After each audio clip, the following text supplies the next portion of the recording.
So recently, Bethesda has given us a few things of interest that are actually talking about Starfield in some way, shape, or form. Whether it's from the two videos that I saw recently, explaining, like, for instance, the locations, the concept art, and the music of Starfield.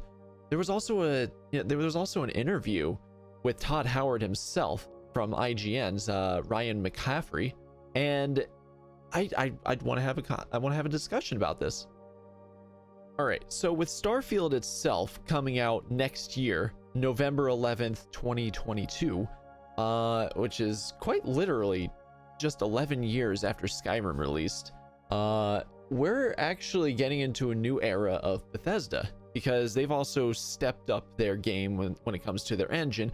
You know, it's not like it's a new engine, it's new in a way. From what they've made it sound like, it looks like it's an updated version of their engine, but it's an updated version to a degree where it might be able to match current gen kind of background stuff, any sort of like tech and whatnot. Well, obviously we're gonna see that one with time, but just from the trailer that they gave us earlier this year, that was all in game. It even stated that in the trailer itself. Just from that right there, seeing the facial expressions, the animations, how the sort of art design was done, the points of interest, the world, the ship, the weapons, all of the interior stuff, how they made that, and just kind of like take that picture right there.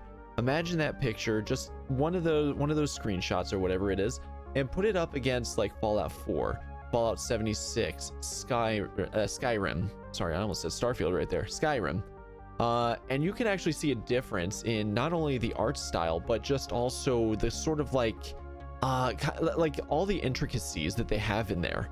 So you have like all these little tidbits just like, just like kind of dripped all over the spaceship itself.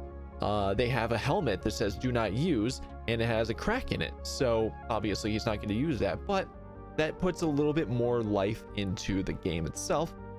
It's something that I would expect to see in the game, because when it comes to Bethesda, one of the great things about them is one of the things that they work with a lot is actually going into their environment art and telling stories just through that. Like, you can go into Fallout 3 or even Fallout 4. You'll go to an area, it has like two skeletons sitting on like this one deck, and they'll be in like these beach seats, and you can actually just picture what happened there. It's up for interpretation and everything, and sometimes they'll have like, little story tidbits, whether it be like a note on the ground or a holotape or something like that. And it's that sort of environmental storytelling right there that I absolutely love. It's something that helps make your adventure, how you experience it, your own.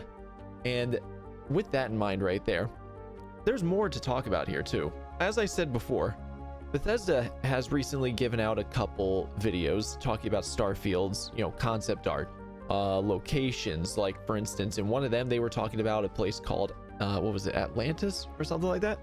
And in it, they actually talk about the story of the place, what it's made out of, like how it got made up, the sort of groups of people in it, the types of people, so on and so forth, what's there, what to expect from it. And they showed off concept art, and all the while in both of those videos, they actually had the music playing. And if there's anything, like, granted, there's no gameplay being shown off here to really state Bethesda game. If there's anything from those that really just oozes Bethesda vibes to me, it would be the music. The second I hear that music, it's such a Bethesda vibe to it that I cannot wait to actually get my hands on this game. I want to actually play this at some point. I want to see more information. And with these little tidbits here and there that they're dropping us recently, I don't know if this is just like little burst of here's some breadcrumbs right here, and then there's going to be a little dry period, and then they're going to really start ramping up their marketing come next year or something like that. However, we are getting close to the beginning of next year anyway. It's November. So they also had an interview with Todd Howard, like I said, IGN just posted it up just a couple days ago, and in it, they actually had a bunch of questions going towards Todd Howard, being asked about him, about, like, for instance, Skyrim, Fallout, Elder Scrolls 6, but we also got a few more bits of information about Starfield. So Starfield was stated to be, by Todd Howard, basically a now or never game. And that's kind of interesting right there, because it kind of makes it seem like if they didn't go and try to make this game when they did, a new IP, it may have just been another, Elder Scrolls 6 right now coming up, which obviously would have pushed it forward and whatnot, but we don't know if they would have eventually gone for that IP or not. Starfield. This is a totally new IP. We don't have too many expectations outside of what they've shown us so far. As you get further into this interview, he's talking about, their upgraded tech and everything, saying that, he talked about the engine a few times, not even just in this interview. He talked about how the tech itself has, such a big upgrade. They named it Creation Engine 2. So it's supposed to be Creation Engine, but like the next version of it. So with that right there, I don't know if this is like, it's an updated engine, let's face it right there. But again, this is a discussion video, so I'm talking about, I'm going to be speculating and stuff like that in this as well. So when I get to those videos and just listen to the music, it's such a Bethesda vibe and that I absolutely love it. And it gives me Fallout vibes as well as Elder Scrolls vibes. The concept art also gives me such a great Bethesda vibe as well. But the music always hits me first, obviously, because I brought it up a few times. But when it comes to the concept art right here, just taking a look at it, how the character is situated, how they're standing, the foreground, the background, everything, just seeing the various environments, it's all oozing Bethesda's like DNA in it. And this is totally uncharted territory for them, because before this we've had Elder Scrolls, which is high fantasy. You have various mountainous regions, you have Cyrodiil's forests, you have Morrowind being, obviously more high fantasy in its overall image. But then going from there, you also have Fallout, which is post-apocalyptic.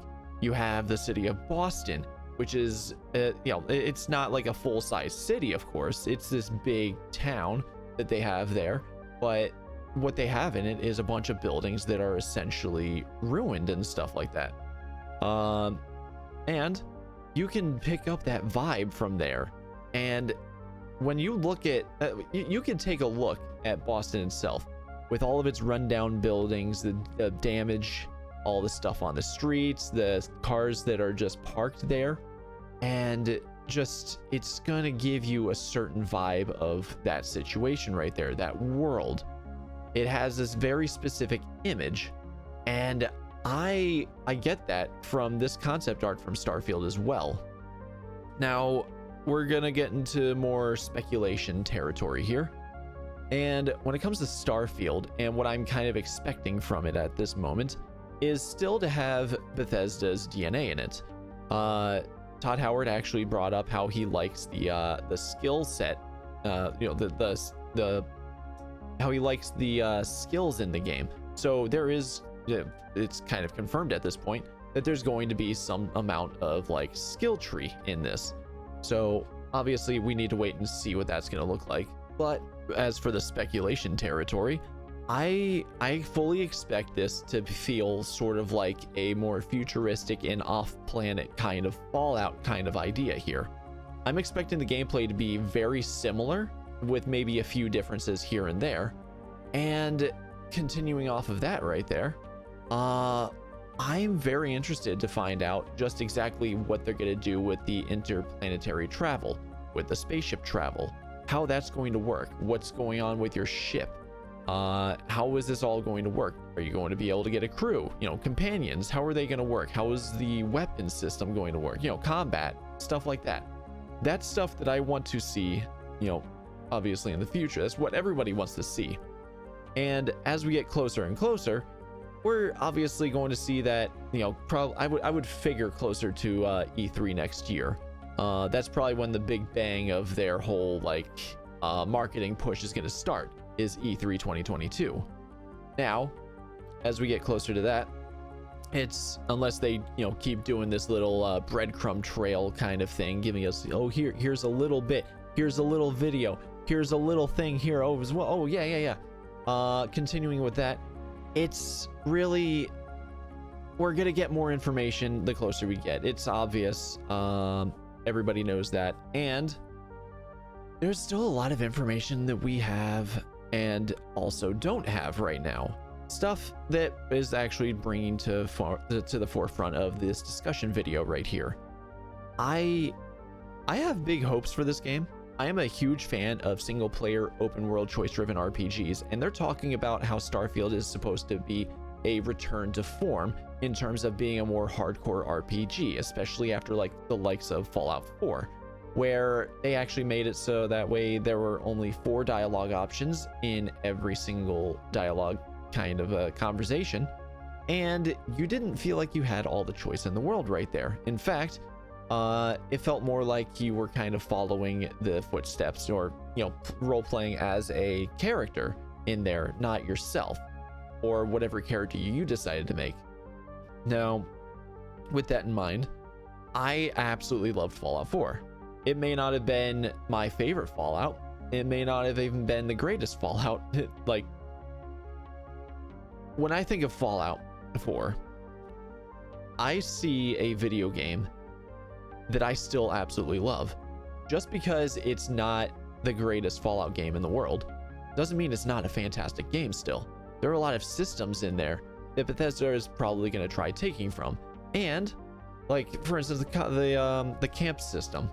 There is so much potential there. And while it may not be everybody's cup of tea, it's still something that they can put into Starfield in some way, shape, or form. Like, who knows? They might do that for, say, a starship. Your ship. You might be able to edit it accordingly in various ways like that. Get in your ship, decorate it accordingly. That's something I would like to see. That's something that I would have an interest in, you know, at least playing with a little bit. I do like the camp system in Fallout 4 and Fallout 76. Now, if they can give that to us in terms of the ship itself, I think that would actually work very well.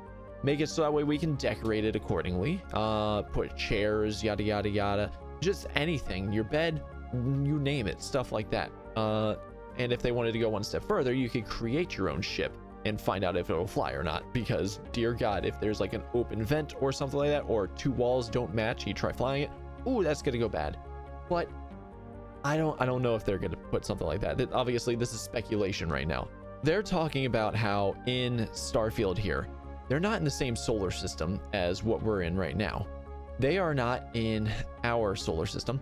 They are in a completely different solar system, and they are a lot of freaking light years away.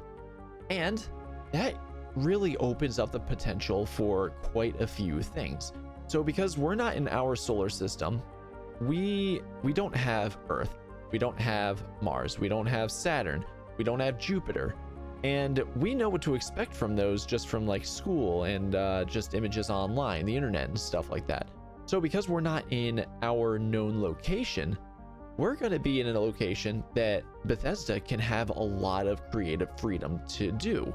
They can make their and completely like they can take the solar system, put whatever planets they want into there, asteroid belt, whatever, you name it, where the sun is located, how many planets there are. They can put different environments, so on and so forth. You have a spacesuit, you can go onto them. Are any of them going to be gas giants? Who knows? This is going to be interesting things right here.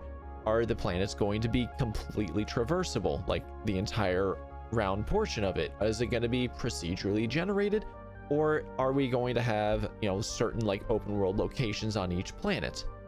That right there is a lot of questions, no clear answers at the moment, but it's still stuff that I want to talk about. And you know, to put out another point right there, we also, again, I'm going to bring into combat right here. We have, you know, we have basically confirmed skill tree set up right there. I want to see what those are going to be like. Is it going to be like Fallout 4? Is it going to be like Skyrim? Is it going to be its own thing, but with sort of skills that are kind of, you know, they're based off of skills from Fallout and Skyrim? How is the dialogue going to work? I've been a big Bethesda fan for a long time, and I really love how they go about their games. And while there's some missteps here and there, that's a lot of things with a lot of developers. Not every developer is going to be perfect in every way, shape, or form. I have been a big Bethesda fan since I played my very first Bethesda game of Oblivion back in the day. Now, the first time I ever played Oblivion, I absolutely loved it. I loved the open world aspect, the choice-driven part, the dialogue system, and everything. And then Skyrim, Fallout 3, Fallout New Vegas, which, while Bethesda didn't make New Vegas, I absolutely love Fallout itself. Then you have Fallout 4. Heck, I even liked Fallout 76. I still like it. There's aspects in that game that I still love to this day. And while, again, it's not a great Fallout game, I still think that there's a lot of good things from it. And Bethesda can actually take, you know, what they learned from these games and place it into Starfield in some way, shape, or form. That's where I'm going to end this discussion video right here. This is more speculation, discussion, so on and so forth. I just wanted to make this video to kind of talk about what I saw there on the videos and the interview itself, and kind of, you know, go over that and see what you guys think as well. If anybody wants to say anything in the comments section below, so on and so forth. But anyway, that's gonna be it for this video. I'm gonna end it here. You can follow me on Twitter, Twitch, and even here on YouTube. So thank you guys so much for watching. I appreciate you all, and I hope to see you all next time. Adios.